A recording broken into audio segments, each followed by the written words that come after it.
Ya nada, ya no nos balconeamos. Y sí, sí ha pasado. De repente digo, ya estamos en vivo. Digo, "Ay". Ahí está, ya llegó la notificación.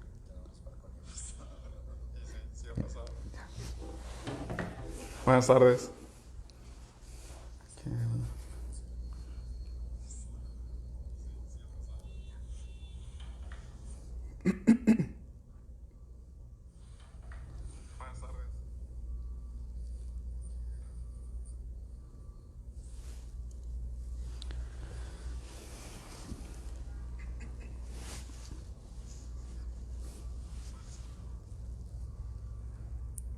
Compartir.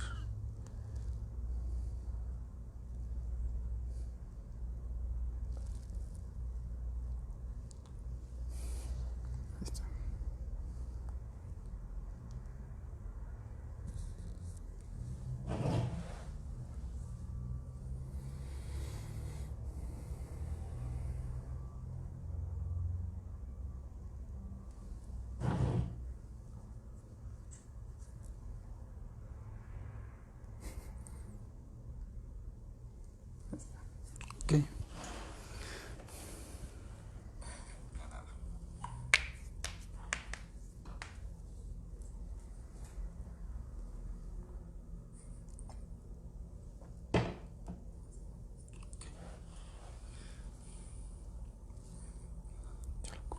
¿Listo?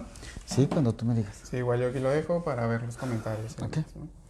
Bien, pues muy buenas tardes, bienvenidos nuevamente a un programa más de Sintoniza. El día de hoy tenemos como invitado especial al maestro Antonio Jiménez, quien, pues como bien saben, nos va a hablar sobre educación inclusiva. Bienvenido, Antonio. Gracias, gracias por la invitación y esperemos sea un momento de reflexión y que podamos aprender juntos. Sí, y que ese es el objetivo al final del video. Ay, se lo puedes poner en silencio. No, por favor. Vayan dejando comentarios, preguntas, dudas que surjan respecto al tema. Aprovechar que hoy tenemos un experto en esto de la inclusividad dentro de la educación. Entonces, aprovechar, ¿no? Porque ahorita las respuestas son gratis. Ya Es después, ya después tienen, como dicen, generan costo. Bien, pues primeramente vamos a pedirte, Antonio, que te presentes un poquito más a detalle. Claro, mira, bueno, como bien lo indicas, hemos participado en diversos proyectos a lo largo de mi experiencia profesional que nos han permitido entender y adecuarnos más bien a las exigencias actuales de la educación, porque hablar de proyectos educativos o de hacer consultoría para proyectos educativos siempre trae consigo estar atentos a lo que está pasando no solamente a nivel nacional, sino a nivel internacional. Y eso es lo que hemos estado trabajando. En mi formación es pedagogía, ciencias de la educación, también hemos trabajado. Y bueno, luego con el posgrado en administración y gestión educativa, aprendimos, ¿no? Cómo los modelos educativos y cómo todo lo que pasa a nivel macro educativo es importante considerar en cualquier consultoría o Muy bien. proyecto educativo. Y eso me ha llevado a lo largo de estos años a tener que trabajar muy de cerca con la inclusión educativa y más bien a entenderla, porque creo que eso es algo bien importante, ¿no? El entender qué implica y las exigencias que va a tener, no solamente para la institución que la ponga en práctica, sino para toda la comunidad educativa Sí. que esté involucrada.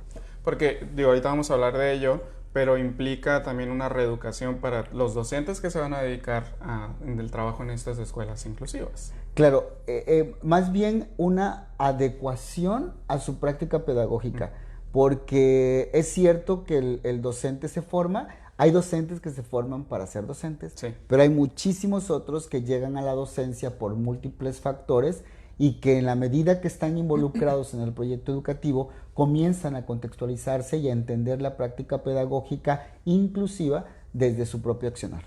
Sí, muy bien. Hay mucha desinformación, me atrevería a decirlo tal cual, respecto a lo que es la educación inclusiva. Te comentaba, me incluía en esta población que desconoce o tiene un concepto bastante diferente, o limitado, mejor dicho, de lo que es la educación inclusiva. Entonces, para comenzar con el tema, me gustaría preguntar tal cual, ¿qué es la educación inclusiva? Mira, yo creo que debemos entender la educación inclusiva como el proceso formativo en el que se consideran las características individuales y la gran diversidad de estudiantes que tenemos en un proceso de aprender. ¿Ok? Creo que ese es el gran conflicto que hemos tenido en educación inclusiva. Desde el año de los 2000 por ahí, después de los acuerdos internacionales de Dakar, que es algo muy importante. Dakar es un parteaguas sumamente importante, que es la segunda conferencia internacional de educación para todos, donde se incluye el concepto de inclusión educativa, aunque se ha trabajado de diferentes esferas, pero es cuando queda en política internacional. Luego llega política pública en México y se comienza con los proyectos de integración educativa, ¿sí? Y se entendió la integración como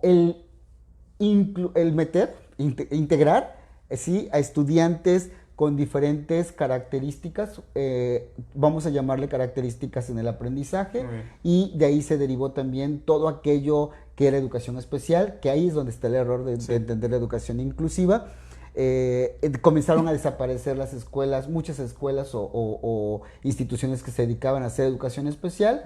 Entonces todo este tipo de cosas, cuando se comienza a hablar de integración educativa en México, comienza a haber un conflicto de interpretación de los conceptos, ¿ok? Porque implicaba integrar al aula regular a estudiantes con alguna discapacidad o con problemas de aprendizaje, etcétera, etcétera, ¿no? Y todo esto fue como que el miedo, porque yo así lo he visto siempre y debo considerar que uno de los limitantes de la educación inclusiva es el miedo, ¿no? Porque dices, es que ¿cómo voy a atender, ¿sí?, si yo no soy especialista? Porque siempre se había considerado que la discapacidad o que los problemas de aprendizaje o que cualquier otra situación a lo regular, ¿sí?, por no poner otro concepto, lo regular tenía que ser atendido por un especialista, ¿ok? Y entonces esto llegó a la complejidad del concepto. Luego, con el avance de la integración educativa, viene toda una reconceptualización y llegamos al término de inclusión educativa. Yo tengo una frase que he ido construyendo a partir del tiempo, ¿no? Integrar es estar, pero incluir es existir. Muy bien. ¿Ok? Y a partir de ahí lo entiendo en ese sentido, ¿no? Cuando integras al alumno, metes al alumno al aula, ¿sí? Y lo pones en una esquinita, ¿no? O sea, pero como su silla de ruedas estorba, pues hay que buscarle un espacio por ahí en el rinconcito donde no le estorbe la movilidad a nadie. No, espérate, no es que le estorbe la movilidad a los demás. Él necesita incluirse para lograr que no es que los otros se involucren o se muevan a partir de él, no. Es incluirlo a las actividades de forma natural, de forma cotidiana.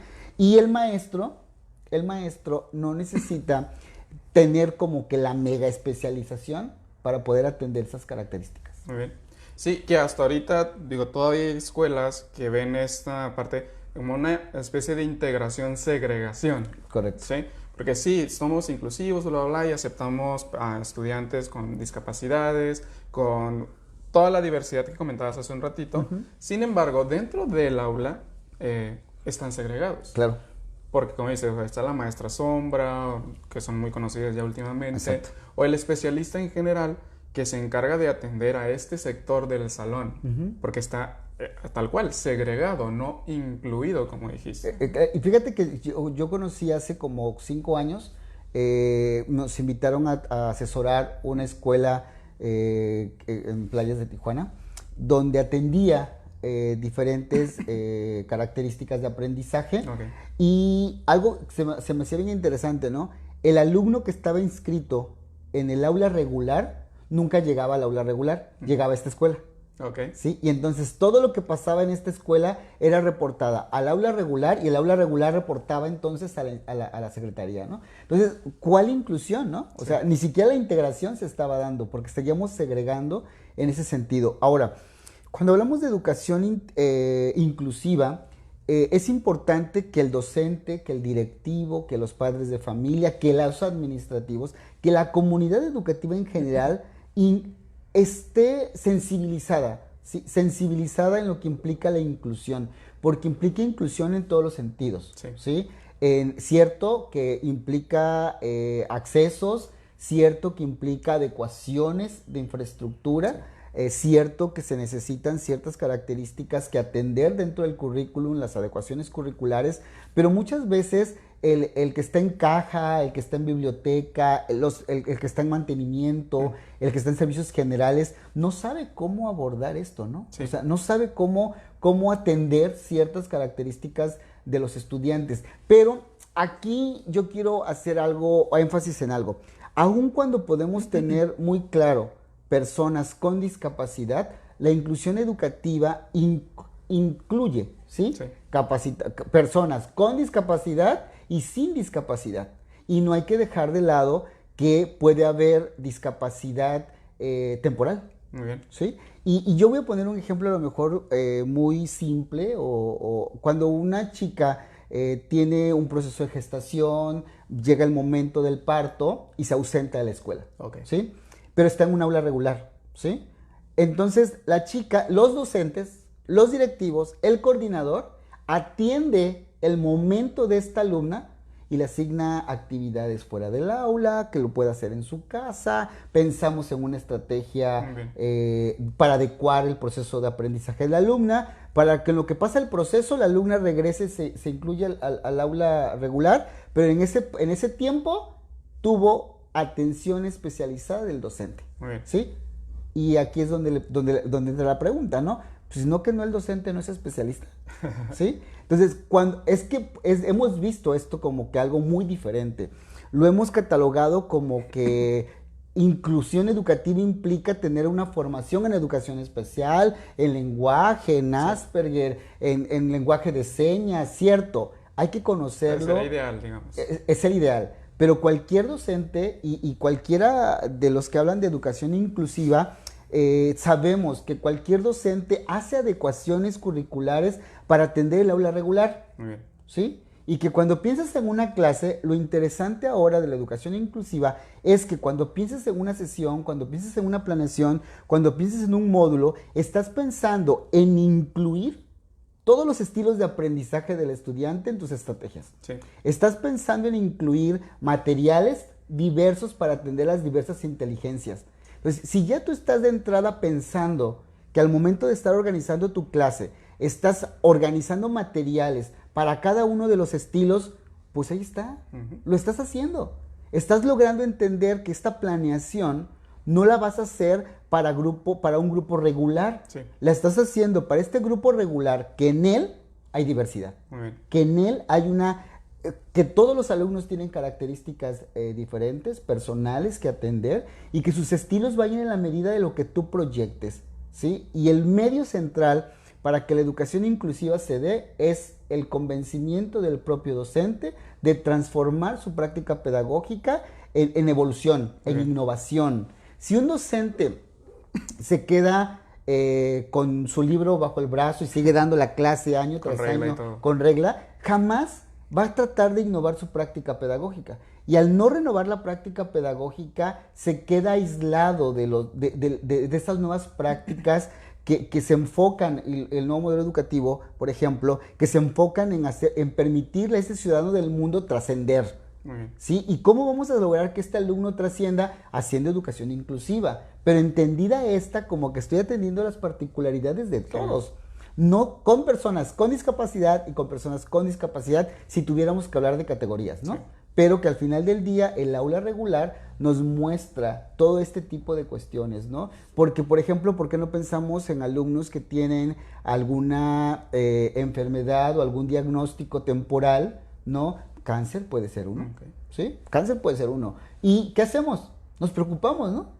Nos preocupamos, atendemos, el directivo, el maestro, le damos las cartas para el médico. O sea, todos nos movilizamos para poder atender las características particulares y necesidades particulares de este alumno, de esta alumna, ¿no? Bueno, en esa misma conciencia tenemos que atender toda esta diversidad que puede llegar a nuestra aula, ¿no? Sí. Y eso es lo que implica la inclusión. La inclusión es repensar. Es repensar la práctica pedagógica, es repensar la gestión académica, porque esto implica que el directivo, el administrativo también, tiene que estar sensible ante lo que implica la educación inclusiva y que lo que esté a nuestro alcance y en posibilidades de hacer, se puede lograr. No necesitamos los megacursos especializados.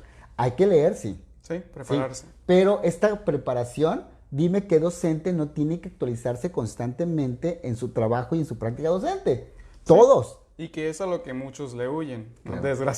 Desgraciadamente es a lo que mucho docente, vamos a llamarle, le huye. No solamente el tener que estarse actualizando, sino esta parte importante que mencionaste de adecuar mi propia práctica, mi propio material a cada uno de estos tipos de aprendizaje, de inteligencias. Claro. Que claro, me trae más trabajo a mí como docente, ¿no? Eso es claro, está claro.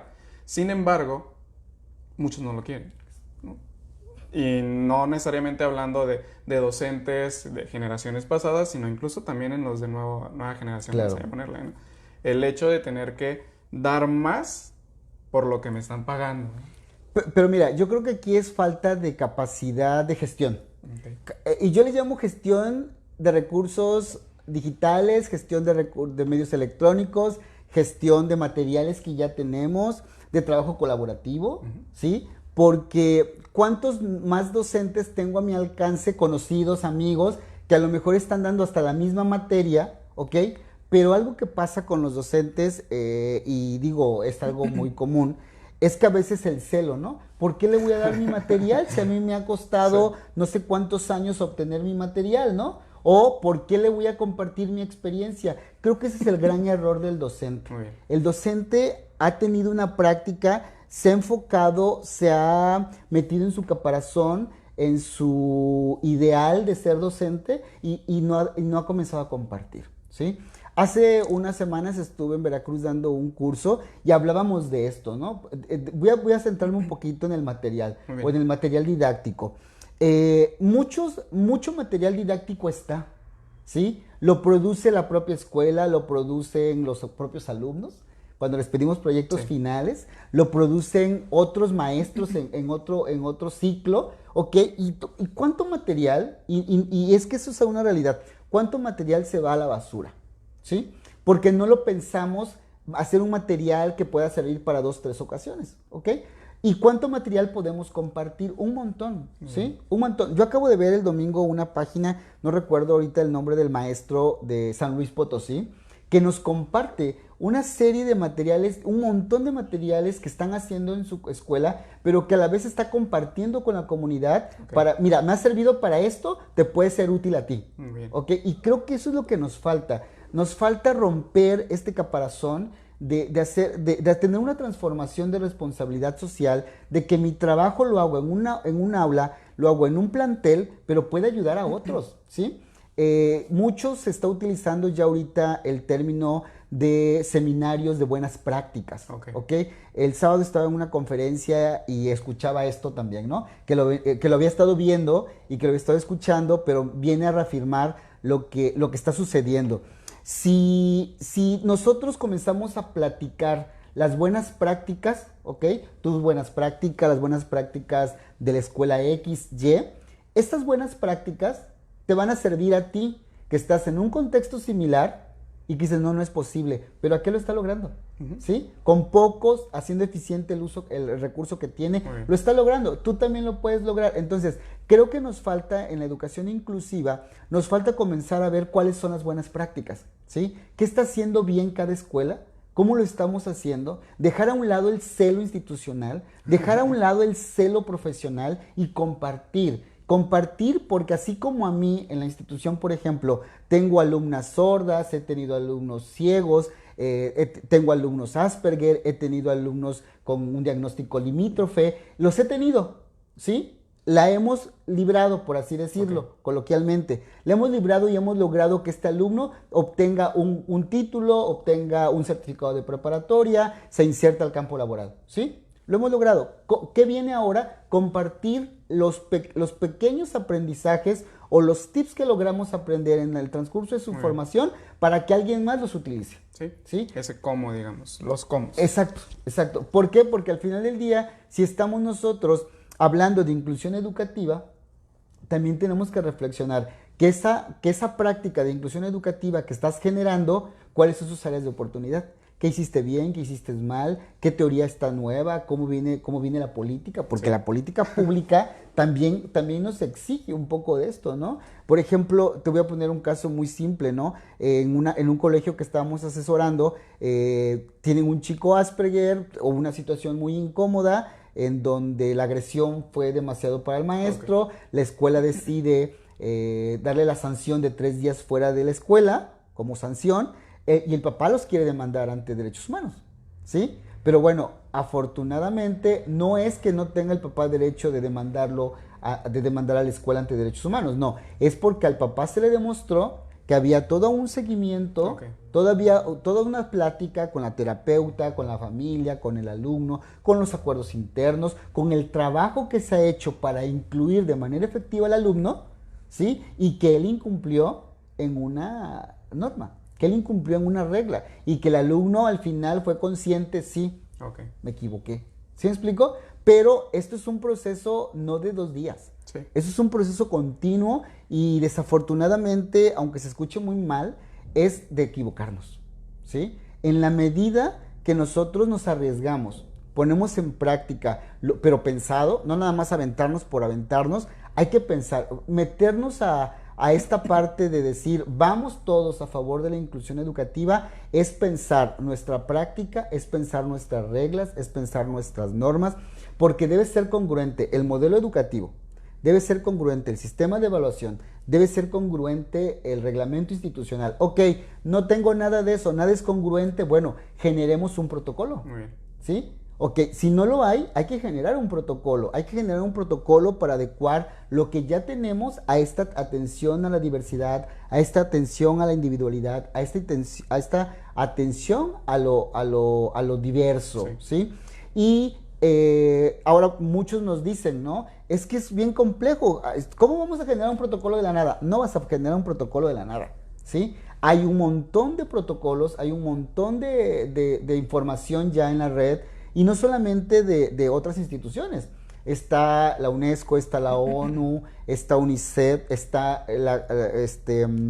CONAPRED, está un montón de organismos que están trabajando a favor de la educación inclusiva. Es más, hay organismos especializados en inclusión educativa que ya te están diciendo cuáles son los protocolos de atención, que ya te están diciendo cómo orientar las políticas, ¿no? Y yo creo que es un compromiso, me acaba de llegar un oficio de la Secretaría de Educación Media Superior, donde solicita a todas las instituciones particulares, a partir de la ley y de la Ley General de Educación, que generemos espacios para la no discriminación, okay. Para la integración y la inclusión de todos, ¿no? O sea, no tendría que haber una política, tendría que ser, ni me tendrían que mandar un oficio. Por naturaleza en este momento, todas las instituciones educativas debemos estar capacitados, informados. Debemos estar informados, porque si estamos involucrados en la educación, debemos estar informados de la necesidad de una educación inclusiva. Muy bien. ¿Sí? O sea, no es como que sea algo nuevo, no es como que sea novedad, no es como que nos tienen que venir a exigir que lo hagamos. Todas las instituciones educativas debemos favorecer una educación inclusiva, porque implica que todos nuestros alumnos son diversos y que el trabajo que hagamos a partir de eso es atender las características personales e individuales de ellos para favorecer su proceso de aprendizaje y recordar que nuestro objetivo en este sentido es para que ellos se inserten de manera pertinente y adecuada en la vida personal, laboral, y que con esto se favorezca la sociedad en su conjunto, ¿no? Y yo creo que el enfoque, ya estamos mareados de escuchar los 4 pilares de la educación y que ahora se hacen énfasis en las cuestiones socioemocionales, sí. Y que en el ser y en el convivir, ¿no? Cuando hablamos de ciudadanos del mundo, cuando Jacques Delors comienza a hablar de ciudadanos del mundo, es una palabra que es un concepto que en 1994-99 comienza a tener mucho auge y que nos hemos perdido el sentido, ¿sí? Porque precisamente, y es algo que yo siempre le digo a los estudiantes donde colaboro, a los universitarios, les digo, preferiría formar ciudadanos que administradores. ¿Sí? Porque pareciera que si formamos realmente ciudadanos, vamos a insertar sujetos corresponsables, copartícipes, que ayuden y favorezcan a la sociedad en su conjunto. ¿Por qué? Porque como ciudadano aprendes, ¿no?, a convivir, ¿sí? Y muchas veces ni siquiera alguien que egresa sabe convivir, ¿sí? Ni siquiera alguien que egresa sabe generar relaciones cordiales, interpersonales adecuadas, todo esto, ¿no? Entonces, ¿qué nos corresponde a las universidades, bueno, a todas las instituciones, que en este proceso formativo se entienda la educación inclusiva como este conjunto de elementos, de competencias transversales, genéricas, específicas, que debemos en su conjunto lograr impactar en el sujeto que estamos formando, ¿no? Y eso es una responsabilidad, y eso es algo, no es imposible, y eso es lo que te digo. Por eso debemos comenzar a compartir entre escuelas, en seminarios, de ser posible, generar los espacios de reflexión. Una especie de benchmark.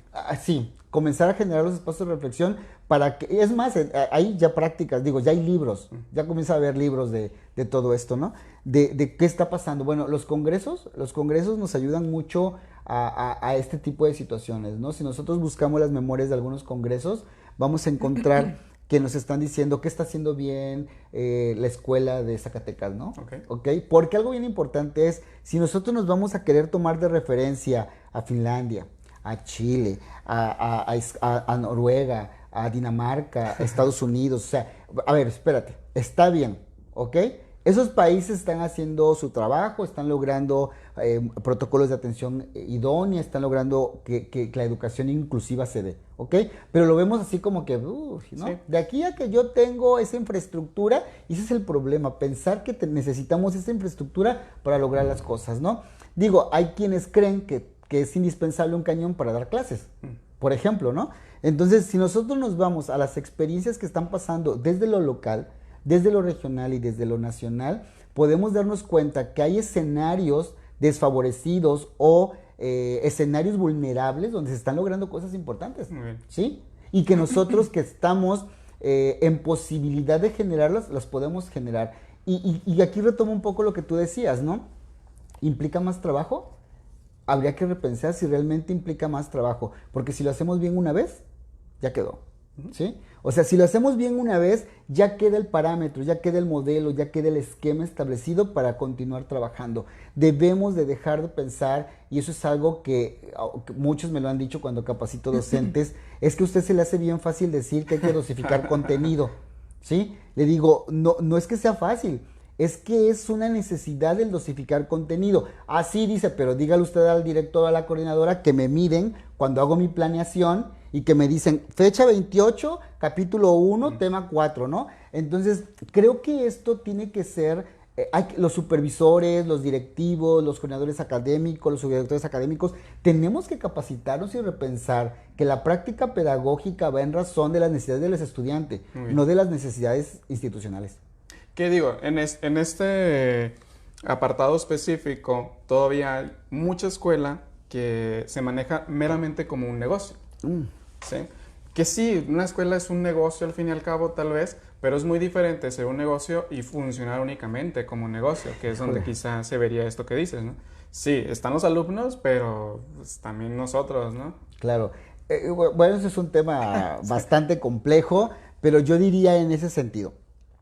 Las escuelas particulares tienen más oportunidades de generar algunos ajustes más rápido, ¿sí? Eso es sin duda. Las escuelas particulares tenemos la posibilidad de ajustar escenarios, de ajustar protocolos, de capacitar docentes, de hacer reuniones, ¿sí me explico? Tenemos más posibilidades, es querer hacerlo, ¿sí? Y si lo queremos hacer se puede lograr. Las escuelas públicas se ven y se enfrentan a otras necesidades, ¿sí? A otras exigencias, a otras categorías, a múltiples cosas. Pero creo que se puede replicar el trabajo colegiado, se puede replicar el compartir las experiencias, se puede adecuar, ¿sí? Se puede adecuar y eso es muy importante. Te digo, en el curso que estuve hace unas semanas en Veracruz, trabajando una semana con docentes universitarios, fue bien interesante porque hablábamos precisamente también de educación inclusiva, entre otras tantas cosas, y ellos se dieron cuenta que no necesitan modificar la estructura de la escuela para poder adecuarse a cumplir los criterios de educación inclusiva. Sí. Eso es bien importante. Muchas veces lo vemos lejos, ¿no? Este fin de semana voy a estar trabajando con Alep. En 2 días voy a capacitar a sus maestros en educación inclusiva, estrategias para educación inclusiva, pero ellos ya tienen un modelo ¿sí? Tienen un programa de inclusión educativa, ¿sí? Que viene a partir de un protocolo. Bueno, ¿esto qué nos dice? También la educación pública ya tiene su propia exigencia política para insertar, pero lamentablemente se ve como un pegotín, ¿no? Como ir agregando más exigencias, y esto vuelve y convierte al docente se agota. El docente se agota, el docente se cansa, el docente frustrado a que me están pidiendo, ay, bueno, ahora me pides esto, ahora me pides lo otro, ay, ahora se les ocurrió un proyectito más y ahora viene educación inclusiva, pero como de a que lo tengo que cumplir, ¿no? Y yo creo que no es así. Todo proyecto y estrategia que se meta a una escuela pública tiene que ser valorada en el sentido de que busca mejorar nuestra práctica y lo más importante, busca beneficiar a los estudiantes. No es un capricho ni de la cuarta transformación, ni es un capricho del directivo actual. Y como dijiste, no es algo nuevo, no, tal cual. No. O sea, si nosotros reflexionamos, y es que eso es lo que me llama mucho la atención que hemos dejado de hacer. Hay que seguir una ruta, ¿sí? Y el año para comenzar a seguir la ruta es 1990, Okay. ¿sí? Primera conferencia de educación para todos. Y a partir de ahí hay que leer, ¿sí? 1990. Todas las conferencias internacionales de educación para todo, hay que ver cada uno de los acuerdos. 90, 2000, 2015, ¿sí? Y cada uno de ellos tiene elementos a sumar. Y de ahí hay que comenzar, aunque ya no están vigentes muchas cosas, la reforma de la educación básica en 1992 con Carlos Salinas de Gortari. Es que hay un montón de elementos que debemos conocer, para ver que este proyecto educativo que tiene que ver con el enfoque por competencias, no nos podemos salir de ahí, y con hacer cumplir los 4 pilares de la educación del libro. Por ejemplo, todo docente actual, del nivel que sea, tiene que leer de cajón los 4 pilares de la educación. Okay. La educación encierra un tesoro de Jacques Delors. Lo tienen que leer porque es el fundamento de todos los modelos educativos, de la mayoría de los modelos educativos en el mundo, ¿sí? Y yo, Antonio Jiménez, lo veo así. Es el fundamento filosófico del enfoque por competencias, ¿sí? Hay otros tantos, ¿no? Pero yo creo que ahí está la raíz de entender las competencias, porque formamos ciudadanos del mundo, ¿sí? Y dejaríamos de discutir muchas otras tantas cosas, ¿no? Pero es esta parte, lo que hemos dicho, el docente se tiene que capacitar, sí. Tiene que leer, tiene que innovar su práctica a partir no de algo nuevo, porque como bien lo decimos, e insistimos, no es algo nuevo. Sí. 1990, ¿cuántos años han pasado? ¿Sí? Y apenas estamos generando política pública para acuerdos del 2000, ¿sí?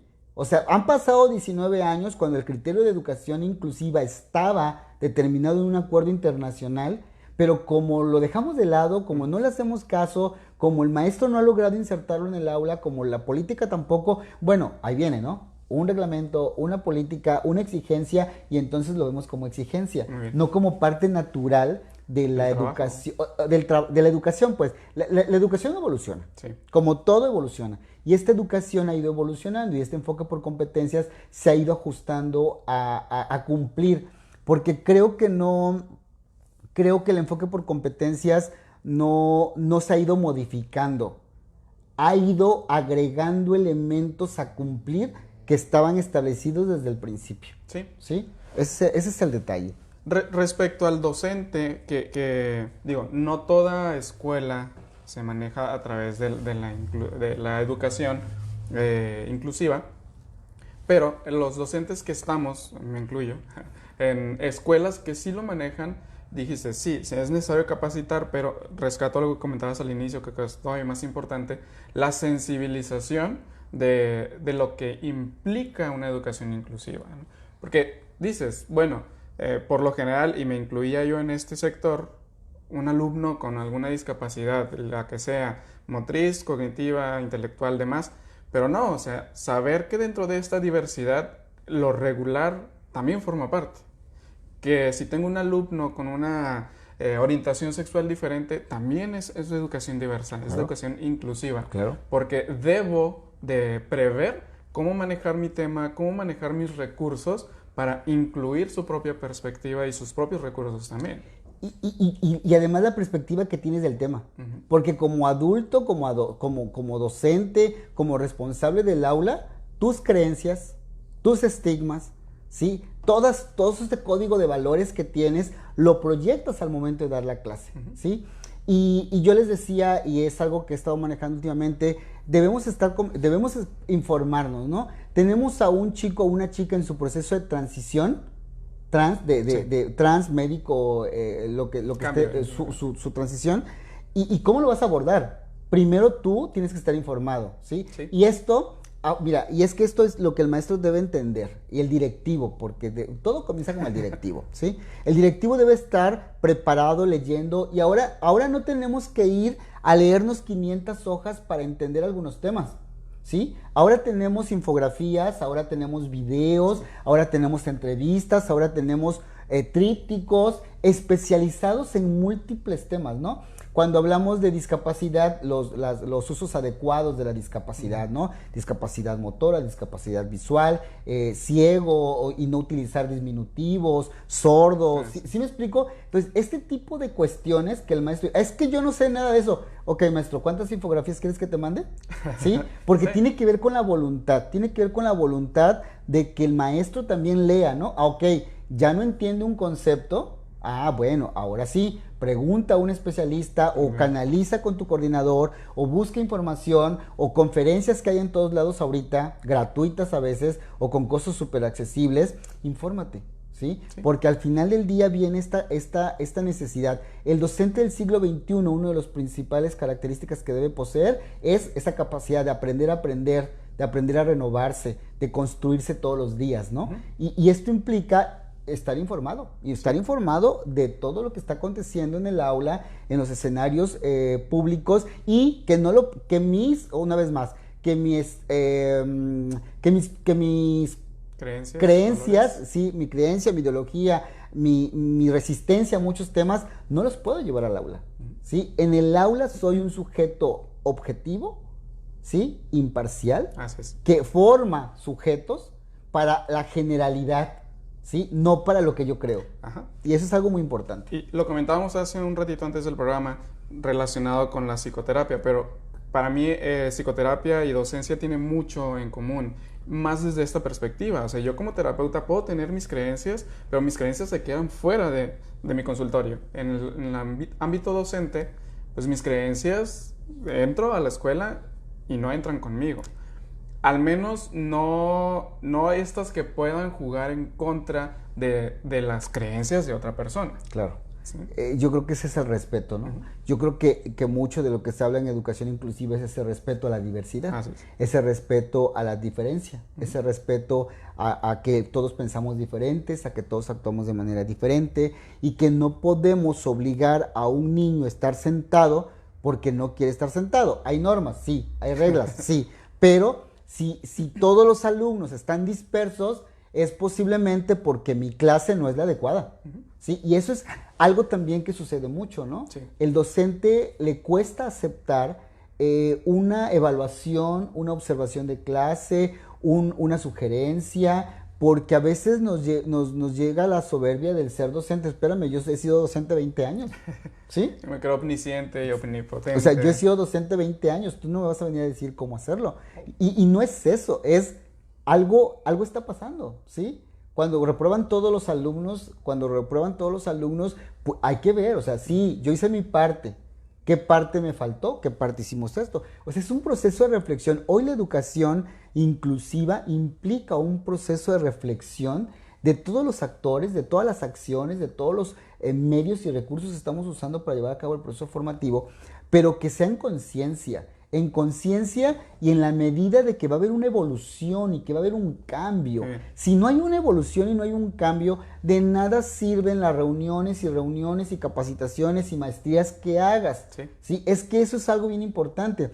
A veces creemos que con ir a un curso lo vamos a resolver. No, ir al curso implica asistir y obtener aprendizaje, conocimientos, pero aplicarlo es que con el curso que tomaste, tú vas a renovar tu práctica pedagógica. Sí, que se haga esta evolución que dijiste. Si no hay evolución, el maestra podrá estar exigiendo cursos, ir a los mismos y no hay esa renovación. Sí, entonces es una toma de conciencia voluntaria, porque es eso, una toma de conciencia voluntaria para saber que lo que yo hago todos los días, porque ¿cuántos alumnos puede tener un docente? ¿Sí? Hay quienes tenemos 20, ¿no? Sí. Hay quienes tienen 400. Entonces, reflexiona cómo todos los días impactas a 400 personas a partir de tus procesos, ¿no? Sí. Y cómo estás atendiendo esa diversidad. Hay una cosa, y antes que se me acabe que nos acabe el tiempo, que pasa mucho, ¿no? Porque me lo han comentado bastantes en los cursos. Es que mi director, es que mi coordinador o la escuela me pide que entregue una planeación una semana antes de iniciar el curso. Dices, bueno, ¿sí? Está bien, puedes entregar una planeación, pero esta planeación tiene que ir con esa característica de educación inclusiva. Sí. Voy a entregar una planeación, pero ya va pensada y analizada a que el grupo que venga, ¿sí? Estoy atendiendo todos los estilos de aprendizaje, estoy atendiendo características, estoy atendiendo diversidad. ¿Sí me explico? Sí. Es una planeación pensada, es una planeación renovada, es una planeación innovadora, es una planeación inteligente. Y flexible le agregaría. Completamente, sí. Completamente. Pero no es que porque yo les decía, no, es que hay que conocer al grupo, pero ¿cómo lo conozco si me la piden una semana antes? Bueno, está bien, estoy de acuerdo contigo. Pero una vez que ya la entregaste y conoces al grupo, tú puedes hacer una adecuación de esa planeación, ¿no? Sí. Digo, llámese planeación o como se llame, porque todo el mundo le pone nombres diferentes en las escuelas. Secuencia didáctica, planeación didáctica. Llámese como se llame, lo que te están pidiendo para organizar tu trabajo. Si lo haces de manera anticipada, vas a tener recursos, ¿sí? Si lo haces mucho creo que de lo que podemos utilizar de la educación en línea o a distancia es el diseño instruccional. Okay. Si nosotros lográramos hacer diseño instruccional para las clases escolarizadas o mixtas, híjole, nos ayudaría un montón, porque el diseño instruccional implica, ¿no?, pensar en el otro que no va a estar frente a ti. ¿Ok? Y cuando tú piensas en el otro que no va a estar frente a ti, tienes que poner instrucciones claras, precisas, materiales, seleccionar materiales visuales, Eso tenemos que hacer para el aula regular. Sí. ¿Sí? Pensar que el individuo no le queda clara la instrucción, pero tiene cómo reforzarla, ¿no? Entonces, sí es un trabajo, pero como te digo, es trabajo de una vez. Lo haces una vez, lo aprendes, lo dominas y luego lo vamos renovando, ¿no? Lo aplicamos similar, lo renovamos, lo aplicamos similar, lo renovamos. Y eso es algo que debemos ser conscientes en ese sentido. No sentirnos solos, que es algo muy importante porque el maestro vive en soledad, ¿sí? El maestro vive en soledad, ¿en qué sentido? Da su clase, se va y va o triste, o contento, entusiasmado o despanzurrado. Me fue pésima la clase de hoy, ¿sí? Hasta desmotivado voy, ¿sí? Pero vive su angustia él solo, ¿sí? Porque ¿qué va a compartir el maestro que siempre ha sido premiado como excelente docente? ¿Cómo va a compartir que hoy me fue mal? Sí. ¿Cómo? Si tú eres el excelente. No, ¿cómo quedo? ¿Sí me explico? Entonces creo que tiene que ver con lo que decíamos anteriormente. En el momento que el docente comienza a compartir su experiencia, comienza a compartir sus prácticas exitosas, comience a leer de manera voluntaria, aprender, a buscar cómo los recursos tienen el alcance, ¿no? Sí. Y mira que habemos muchas instituciones universitarias, porque no somos la única, que estamos en pro de capacitar y de ayudar. Si lo que quieres es un curso, órale, ¿sí? Yo te voy a poner un ejemplo. Todas las universidades tenemos convenios con un montón de prepas, con un montón de CECITES, con un montón de COBACH, con un montón de esto, tenemos un montón de convenios, ¿sí? Cuando yo voy a trabajar a las escuelas con las que tenemos convenio y me dicen, es que nunca nos capacitan, y les digo, ¿cuándo lo han pedido?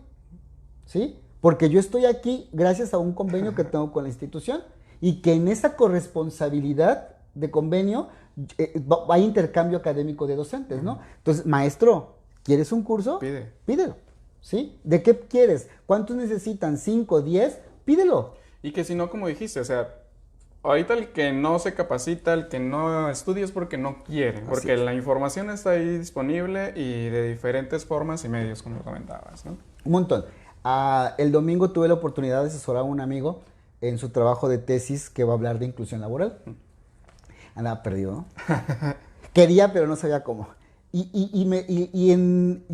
Llegué a su casa en la tarde, después de haberme entrevistado con él, y le mando una serie de ligas, ¿no? O sea, de todo lo que habíamos estado platicando, inmediatamente le mando todo el material que yo considero le puede ser útil, y se impresiona que, ay, es que había un montón. Es que la información está ahí. Los protocolos están, los acuerdos están, las infografías, los videos, los libros, hay un montón de material ya que está ahí disponible para nosotros, ¿no? Es indagar. Y también te decía algo importante al principio, tenemos que aprender a gestionar la información, ¿sí? Tenemos que comenzar a discriminar a cómo buscar información en la red que nos acerque a la información arbitrada y verídica que nos permita a nosotros tener información de primera mano, pero de carácter científico también, ¿no? Para que no cometamos errores en el sentido de utilizar malos conceptos, de utilizar malas estrategias, y se vale experimentar. Mira, en la docencia, aquel maestro novato experimenta, ¿sí? Y muchas veces tenemos los que nos dedicamos a esto que contratar a docentes novatos, ¿sí? Y ese docente novato, lo único que va a tener a su alcance es lo que aprendió en la carrera o lo que aprendió en el posgrado y las ganas de querer ser docente, ¿sí?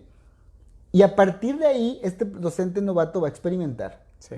Y en la medida que se va a equivocar, desafortunadamente, y si alguien ¿Y qué va a pasar? Y si alguien me critica esto con la pena, pero todos los docentes, hasta yo que fui formado en el área educativa, me equivoqué al dar mis clases, ¿sí? Y eso que me llevó a reflexionar mi práctica, a intentar mejorarla, y me sigo equivocando como docente, porque cometo errores. Y porque ¿sí? el mundo evoluciona. Como Además, los grupos son diferentes y tu práctica tiene que estar renovándose constantemente y adecuándose a las nuevas necesidades que tienen los estudiantes a partir de entender las diferencias que implica la educación inclusiva. Sí. Vamos a empezar a cerrar el programa, pero algo de lo que comentabas y creo que es bastante importante tenerlo todavía en mente, muy presente, es la apertura del docente a seguir aprendiendo, ¿no? Esto de evolucionar, sí, estudiarle, sí, capacitarme, sí, flexibilizar todo, pero saber que como docente tengo ni siquiera, no solamente el derecho, la obligación de seguirme formando. Sí. Formal o informalmente, pero seguirme formando. Claro. ¿Sí?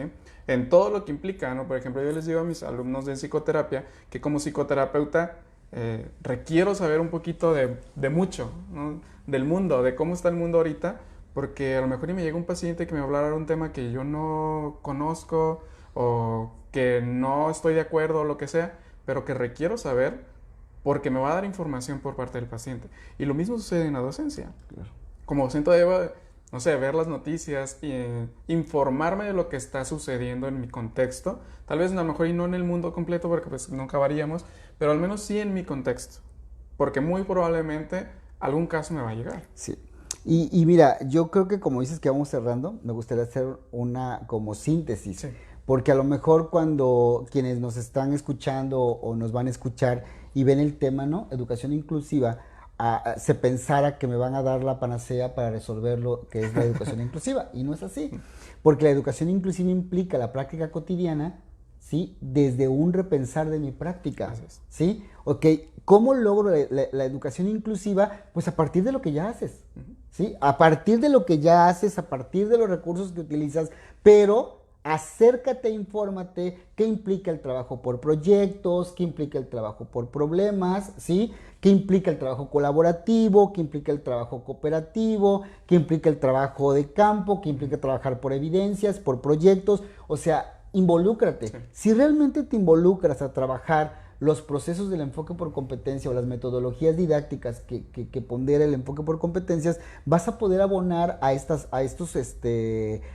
4 pilares de la educación y vas a poder atender estas inteligencias múltiples y vas a poder entender que la inteligencia ya no es el reconocimiento de un documento con 10, con 9, con 8, ¿sí? Sino el demostrar que tienes competencias o un conjunto de habilidades, capacidades y actitudes que te hacen desempeñarte de manera eficiente en cualquier área. Y que estos alumnos que tenemos en un aula regular, o que tenemos en un aula, para quitarle el concepto que tenemos en un aula, todos van a aprender de manera diferente. ¿Sí? Todos tienen características diferentes, todos tienen necesidades diferentes, todos tienen sus propios ritmos.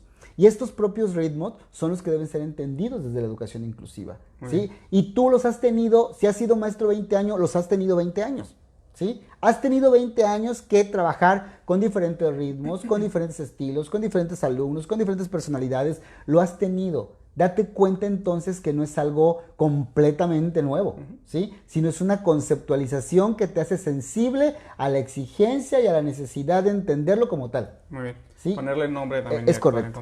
Es correcto. Hay un libro, no recuerdo el autor exactamente ahorita, se llama La práctica reflexiva del docente, algo similar, ¿no? Que creo que habla de gran parte de lo que estás comentando, ¿no? De, sí, el trabajo que ya hago, pero no nada más seguirlo haciendo, sino reflexionar sobre lo que hice. Claro. ¿No? Claro. Muy bien. Vamos a dar paso entonces a leer comentarios o preguntas del público. Pregunta Martín, bueno, creo que esto es algo bastante sarcástico. ¿Cuál es el tema? ¿Adivinar qué están pensando? Bueno, dice Alejandra Quiroga, ¿cómo podemos llevar esta educación a las empresas? Bueno, creo que sin duda es también entenderlo desde este panorama, ¿no? Que en las empresas tenemos que trabajar con diferentes grupos de personas y que cada una de ellas tiene diferentes necesidades. Entender la diversidad en la empresa para poder educar sobre la diversidad es conocer primero qué tan diverso es, ¿no? O sea, qué tan diverso es el cómo interactúan, el cómo trabajan, el qué necesidades tienen, ¿no? Y a partir de ahí la sensibilización de los diálogos, pues, sí. O sea, ¿cómo me comunico con todos? No a todos les puedo hablar igual, ¿sí? O sea, no a todos les puedo hablar igual en la empresa. Esto implica respetar la diversidad.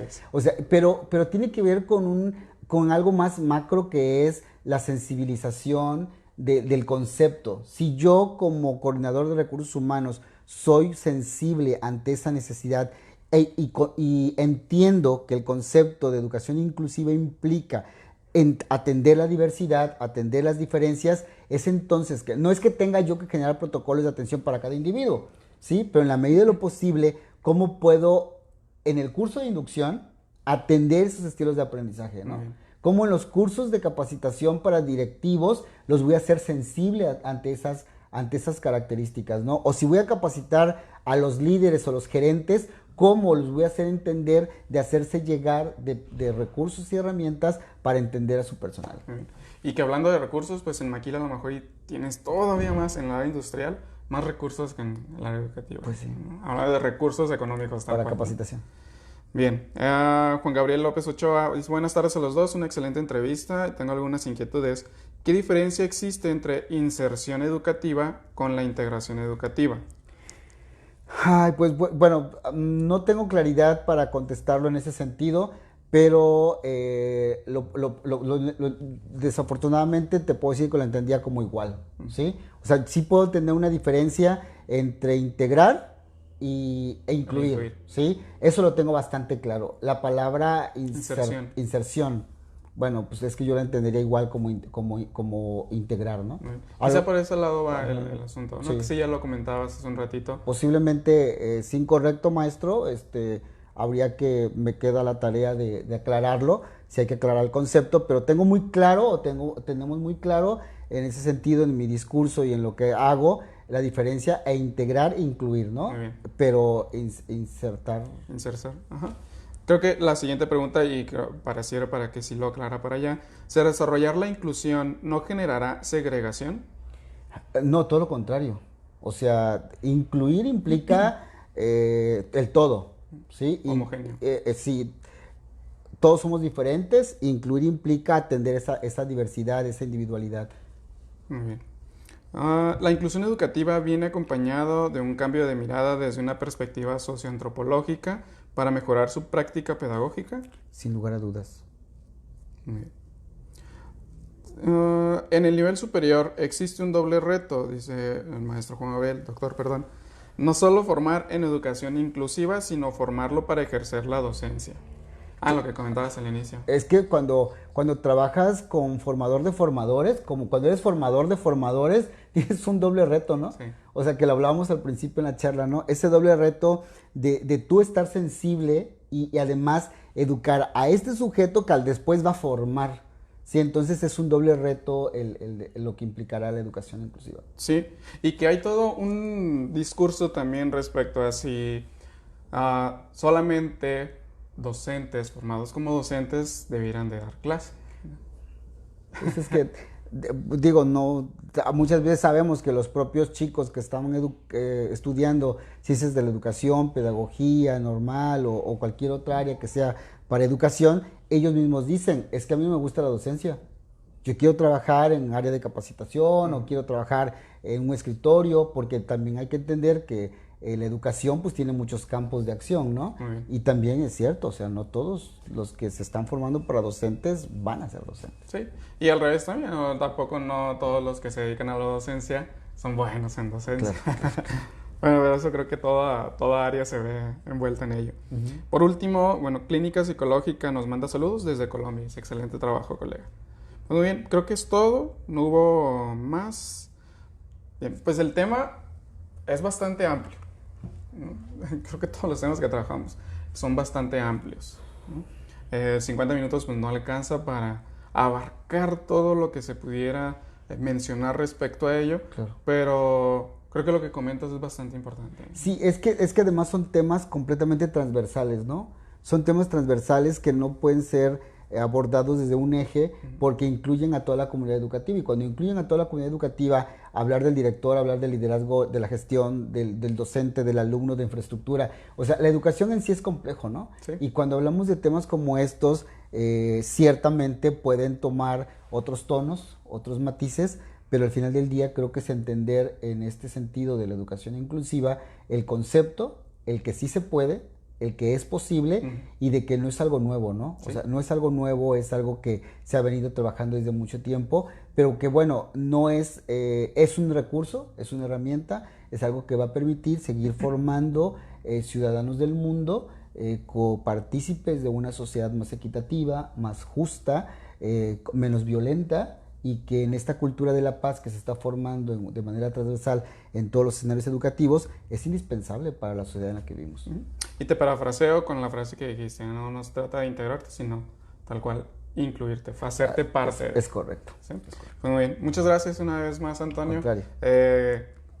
Si tienen más dudas, pónganlas ahí en el comentario, igual podemos darnos a la tarea de dar material, por ejemplo, claro. Que, hablando de que existe mucho material, pues aquí va a estar disponible. Vamos a dejar ahí en la descripción del video los datos de contacto de la universidad, las páginas, todo esto, para tanto personas que quieran capacitarse más en este tema y en cualquier otro, pues puedan contactarlo. Perfecto, ¿no? Claro que sí, con mucho gusto. Muchas gracias también a todos ustedes, no se pierdan la próxima semana, va a estar con nosotros aprovechando el doctor Juan Gabriel López Ochoa hablando sobre educación de los sordos, continuando con el tema educativo, ¿no? Okay, creo que sí. Nos vemos la próxima semana, entonces, martes, 6 de la tarde. Muchas gracias otra vez. Déjame detenerlo.